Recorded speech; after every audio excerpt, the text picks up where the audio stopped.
Really, really excited and really honoured to be sharing this special event with you, the birth of my book, Alchemy of the Mind.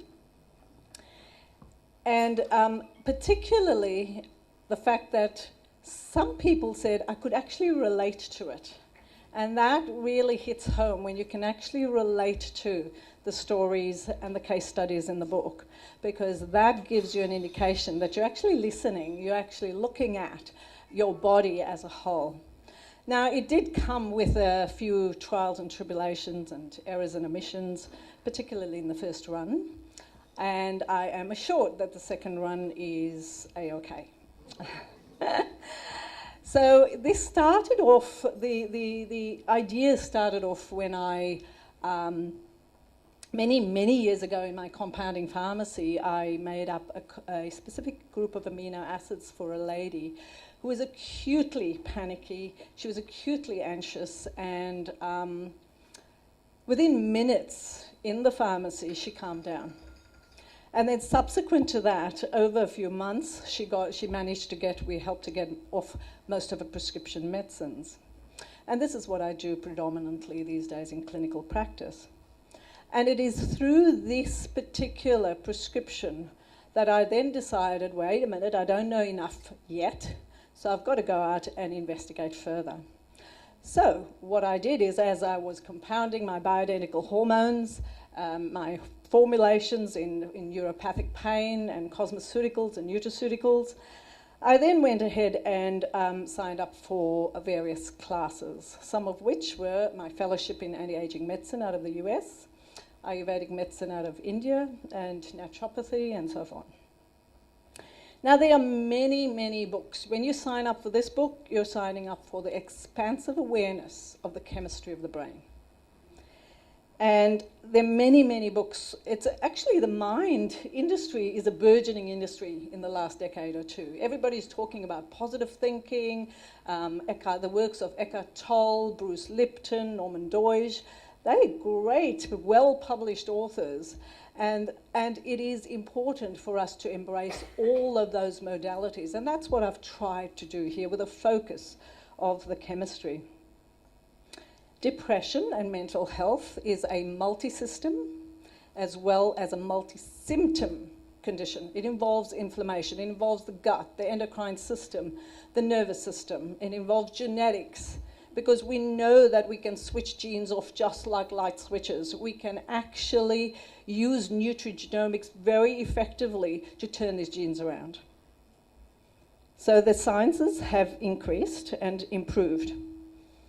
So when you see somebody who says, my stomach is in a knot, I'm so stressed, my stomach is in a knot, what's actually happening is that the chemicals in the brain, remember, 90% of your serotonin is made in the gut, is talking to the brain. So when you say, I'm feeling fat and frumpy, what it means is that it's not your hand reaching your mouth, it is the appetite hormones that's saying, hey, wait a minute, stop, get the satiety hormones on or off. When you say, I've got no libido, libido's all AWOL, what in actual fact happens, it's not all down there, it's down south. It's not all about testosterone and estrogens. It's the dopamine and the oxytocin up here that governs whether there's going to be any action down there, all right? So that's the whole premise of the correlation between the mind and the rest of the body.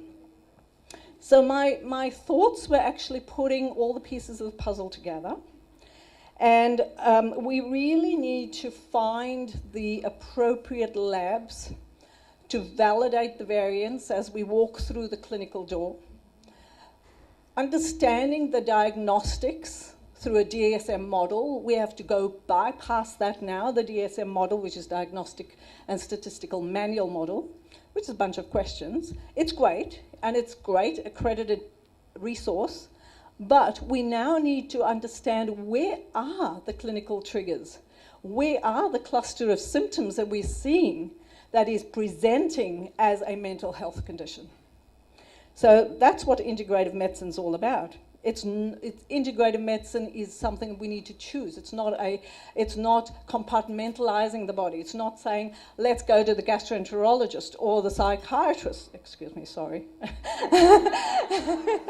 or the endocrinologist. We need to actually integrate all of those modalities. So as you untangle depression, we bring in all these tools together. And so what we have to do is when a patient or a practitioner reads this book, what they're going to do is the patient is going to have the opportunity to be informed, firstly. And so they would then be able to ask the right questions of their health practitioner. They would use the checklists and the quizzes, etc., to identify any of the various aberrations or imbalances they may have. So what we're aiming at achieving here is, this is something that I'd love to talk to you about, is that the fundamental fabric of life is joy and happiness. We all want it, don't we? Yay. Yeah. And for some, it's an occasional visitor. So we need to be aware that we can ignite that inner dimension, which we call mind medicine. And so we need to open up these doors of mind-body medicine whilst we're looking into the neurochemistry as well. So has anybody heard of Tara Brach? I love her work. She relayed a little story about the stinging nettle. As you brush past this plant, the nettle is bound to give you some form of allergy, perhaps rhinitis, asthma, etc., or that's if it's inhaled, or allergies on your welts and so forth. So, but as you travel down the plant and you start to scrape the liquid that is in the stem of this plant, that is the cure for the allergy. So Rumi says, the cure for the pain is in the pain. This is what acceptance therapy is all about, ACT therapy. So we need these messengers. So we've got to listen to them. So the cure for your depression is identification. We know that there are emotional hierarchies of emotion, and some are heavy, like anger, etc., and then love and passion's right up the top. We can transcend. Nothing stays the same. Neither being in love stays the same as well. So this is not a Bible, it's just an introduction to neurochemistry. And the real meat is actually going to be launched, hopefully soon, in the Alchemy of the Mind Masterclass. This is structured at 2 levels, and it will be either an introductory or advanced, mainly for the patient or the practitioner. And together with my esteemed colleagues, I think Beth here? Yep. Beth is one of the ones that will be contributing together with some of the other practitioners as well. So as Kamal said, don't forget to fill out your door prize. And I would love to thank DISA firstly for this beautiful venue. Don't you think the venue is wonderful? Yeah. I'd like to thank our beautiful photography and cinematography and videography and whatever friends over here. I'd like to thank the crew who have very, very kindly helped me along the way. Nat and Busybird, this is from the inception or the logistics of the book through to publication. That was a hell of an exercise, I can tell you that. Sue, who has helped me with all the IT issues, and anybody who knows me knows that I'm absolutely hopeless at it. James can attest to it. So it's been great to have the support.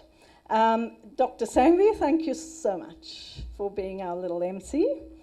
And thank you, NutriPath, for having the tests available.